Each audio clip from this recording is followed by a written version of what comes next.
దేశంలో గౌరవాన్ని పొందకపోవడానికి, మన దేశం బలహీనపడడానికి, మన దేశంలో ఉండబడే 140 కోట్ల మందిలో కేవలం భారతీయులమనే ఒక స్పృహ లేకపోవడానికి, కేవలం భారతీయులమనే స్పృహ లేకపోవడానికి కులమే కారణం కదా. ఇది ఈ దేశంలో ఒక మాయని మచ్చ కదా. భారతదేశానికి ఏ వస్త మాయని మచ్చ, భారతదేశానికి ఏ వస్త మాయని మచ్చ, భారతదేశానికి కుల వ్యవస్థ ఒక మాయని మచ్చ. అందుకు సాక్ష్యం మీ దృష్టికి తీసుకొస్తున్నా.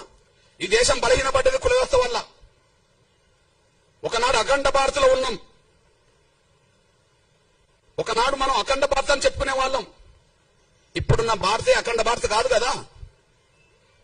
పోనీ పాకిస్తాన్ విభజన కంటే ముందు ఉన్న భారత్ కూడా ఇప్పుడు లేదు కదా.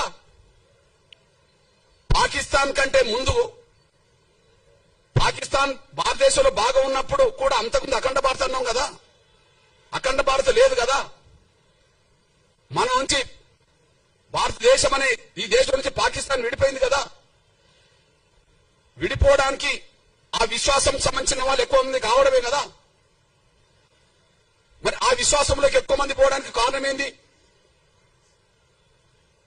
బౌద్ధ మతంలోకి ఇతరులు పోవడానికి కారణం ఏంది? క్రైస్తవ మతంలోకి ఇతరులు పోవడానికి కారణం ఏంది? కారణాలు పరిశీలించాలి కదా.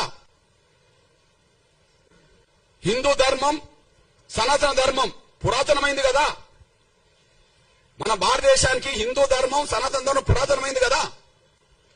పురాతనమైన ధర్మం మన భారతదేశ ఎల్లలు దాటి ఇతర దేశాల ప్రజలు ఎందుకు ప్రభావితం చేయలేకుండా పోయింది? ఏ లోపం ఉన్నది? ఏ లోపం ఉన్నది? పురాతనమైంది కదా. సనాతన ధర్మం తర్వాతనే, లేదా హిందూ విశ్వాసం తర్వాతనే క్రైస్తవం వచ్చింది కదా. క్రైస్తవం వచ్చింది కదా, ఇస్లాం వచ్చింది కదా. క్రైస్తవం ఎక్కడో మొదలై ఇవాళ ప్రపంచంలో ప్రతి దేశంలో ప్రభావితం చేస్తుంది కదా. ఇస్లాం ఎక్కడో మొదలై ప్రపంచ దేశాల్లో దాదాపు 60%, 70% దేశాల మీద ప్రభావితం చేస్తున్నది కదా. అసలు మన దేశంను దాటి బయట ఎందుకు పోలేకపోయాం?